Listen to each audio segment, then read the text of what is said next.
Caros irmãos e irmãs em Cristo Jesus, hoje é sexta-feira da Paixão. A palavra paixão significa sofrimento. E se olharmos para a vida de Jesus Cristo, nós vamos perceber que ele viveu a paixão diariamente por causa do sofrimento das pessoas que eram marginalizadas. A estas pessoas, Jesus anunciou uma nova vida cheia de justiça, dando voz a essas pessoas e denunciando aqueles que as faziam sofrer. Esta atitude de Jesus o levou a sofrer um duplo processo judicial, o das autoridades romanas e o das autoridades religiosas judaicas. Nós estamos falando da paixão de Jesus Cristo.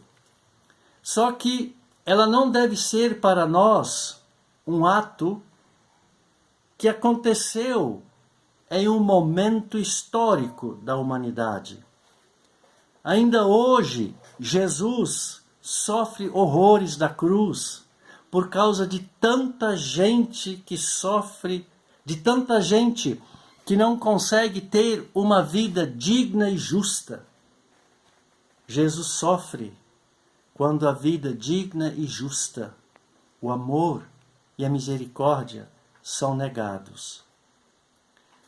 O texto bíblico previsto, então, para esta sexta-feira da Paixão, nos fala da crucificação de Jesus e os detalhes do seu sofrimento lá no lugar chamado a Caveira. Ouçamos a leitura do texto como sendo também a nossa paixão, o nosso sofrimento. O texto encontra-se em Lucas, capítulo 23, versículos 33 até 49, que eu passo a ler. Quando chegaram ao lugar chamado a Caveira, ali crucificaram Jesus e junto com ele os dois criminosos, um à sua direita e o outro à sua esquerda. Então Jesus disse: Pai, perdoa esta gente, eles não sabem o que estão fazendo. Em seguida, tirando a sorte com dados, os soldados repartiram entre si as roupas de Jesus. O povo ficou ali olhando, e os líderes judeus zombavam de Jesus, dizendo: Ele salvou os outros, que salve a si mesmo, se é de fato o Messias que Deus escolheu. Os soldados também zombavam de Jesus. Chegavam perto dele e lhe ofereciam vinho comum e diziam: Se você é o rei dos judeus, salve a você mesmo. Na cruz, acima da sua cabeça, estavam escritas as seguintes palavras: Este é o rei dos judeus. Um dos criminosos que estavam crucificados ali insultava Jesus, dizendo: Você não é o Messias? Então salve a você mesmo e a nós também. Porém, o outro o repreendeu, dizendo: Você não teme a Deus? Você está debaixo da mesma condenação que ele recebeu. A nossa condenação é justa, e por isso estamos recebendo o castigo que nós merecemos por causa das coisas que fizemos. Mas ele não fez nada de mal. Então disse: Jesus, lembra-te de mim quando o Senhor vier como rei. E Jesus respondeu: Eu afirmo a você que isto é verdade. Hoje você estará comigo no paraíso. Mais ou menos ao meio-dia, o sol parou de brilhar e uma escuridão cobriu toda a terra até as 3 horas da tarde. E a cortina do templo se rasgou pelo meio. Aí Jesus gritou bem alto: Pai, nas tuas mãos entrego o meu espírito. Depois de dizer isso, ele morreu.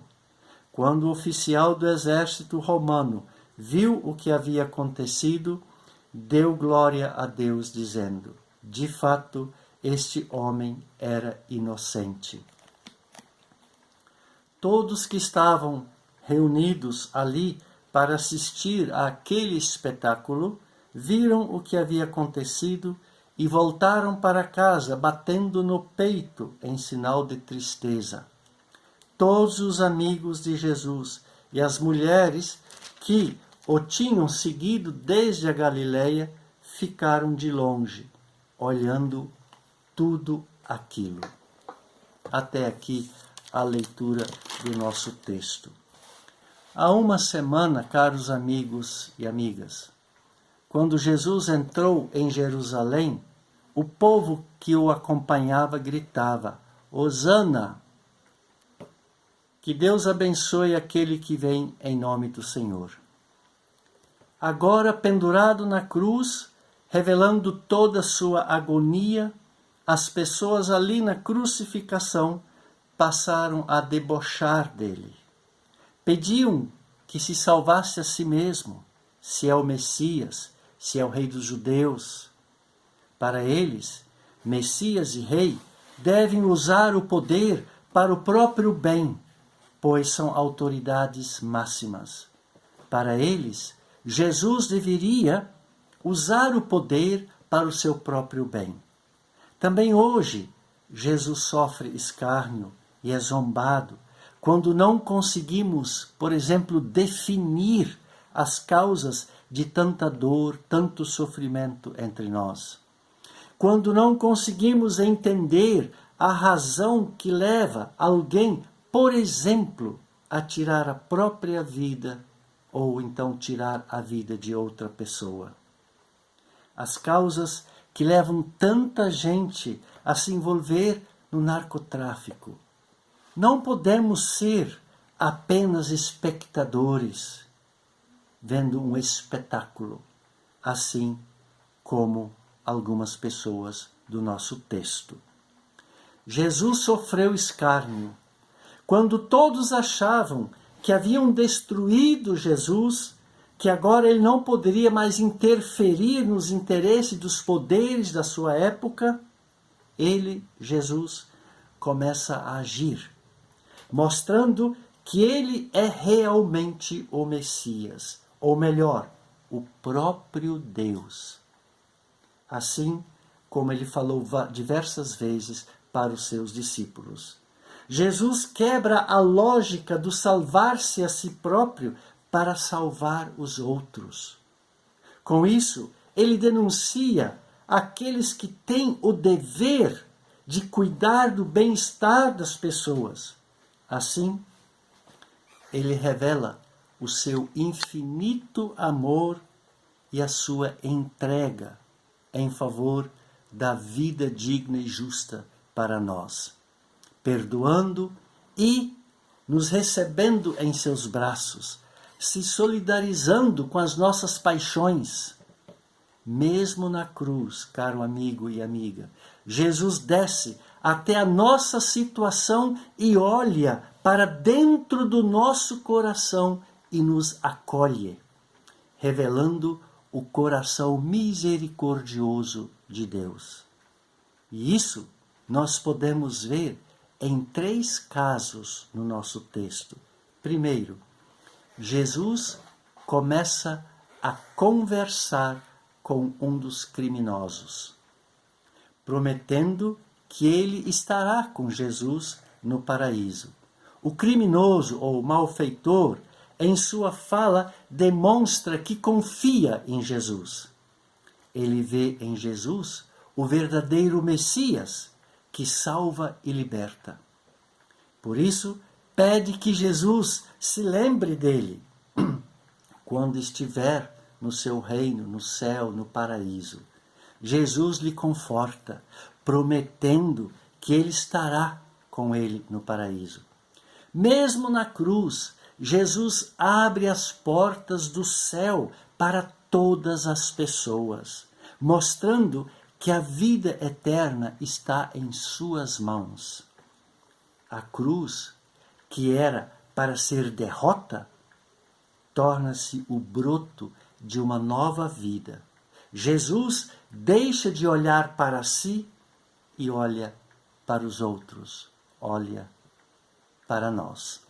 Segundo, Jesus ora em favor do povo dizendo: Pai, perdoa esta gente. Eles não sabem o que fazem. Na cruz, Jesus perdoa. Ele tem misericórdia das pessoas. Ele tem misericórdia de nós. Aquelas pessoas não conhecem ainda os planos de Deus para com a humanidade. Jesus dá o exemplo concreto do que é amar os inimigos e orar pelos que o perseguem. Jesus mostra que não pode ser derrotado, né? Ali na cruz brota um sinal claro de uma nova vida, uma vida em plena comunhão com Deus. O terceiro, Jesus se dirige a Deus e ora: Pai, em tuas mãos entrego o meu espírito. A zombaria não exerceu poder sobre Jesus, porque ele manteve o foco em Deus e seu relacionamento com Deus. Entregando a sua vida nas mãos de Deus, Jesus derruba toda a arrogância e prepotência daqueles que acham ter o poder sobre a vida. Jesus nos ensina que a nossa vida e a nossa morte estão nas mãos de Deus.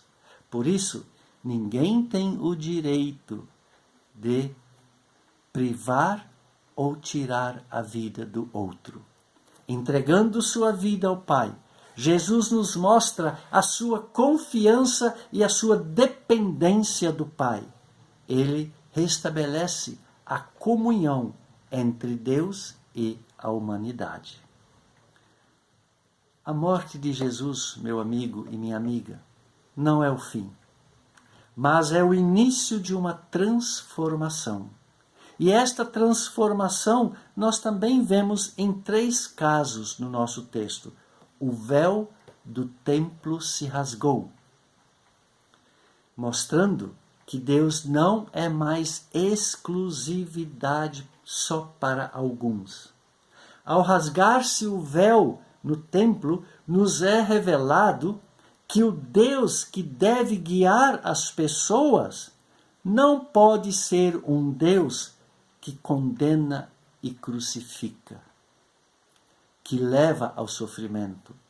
O véu se rasgou para mostrar que o verdadeiro Deus está pendurado na cruz, se solidarizando com todos os injustiçados. Agora, todos são dependentes da graça, do amor e do perdão de Deus. Em segundo, o centurião reconhece a inocência de Jesus. Ele vê que Jesus Cristo é realmente o Messias. As pessoas voltam para casa batendo no peito. A cruz abre os olhos. Jesus não é só rei dos judeus, mas ele é rei humilde de toda a humanidade. Um rei humilde, que é capaz de entender as limitações humanas e transformá-las. Bater no peito é denunciar as mortes que acontecem entre nós, é denunciar as paixões da humanidade. Portanto, meu amigo e minha amiga, que todos olhemos para a cruz de Cristo não com os olhos de contemplação, mas com a certeza de que ali o próprio Deus assume a nossa história e a transforma por meio do perdão.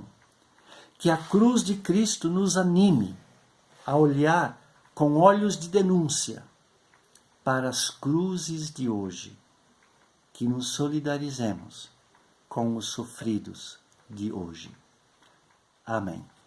Que a bênção de Deus esteja com você e e a sua família. Amém. Se você ouviu esta mensagem, deixe o seu comentário porque é importante para nós. Compartilhe com os outros e se inscreva lá no meu canal do YouTube, Pastor Billy Topfer. E nós voltamos a nos ver no domingo de Páscoa.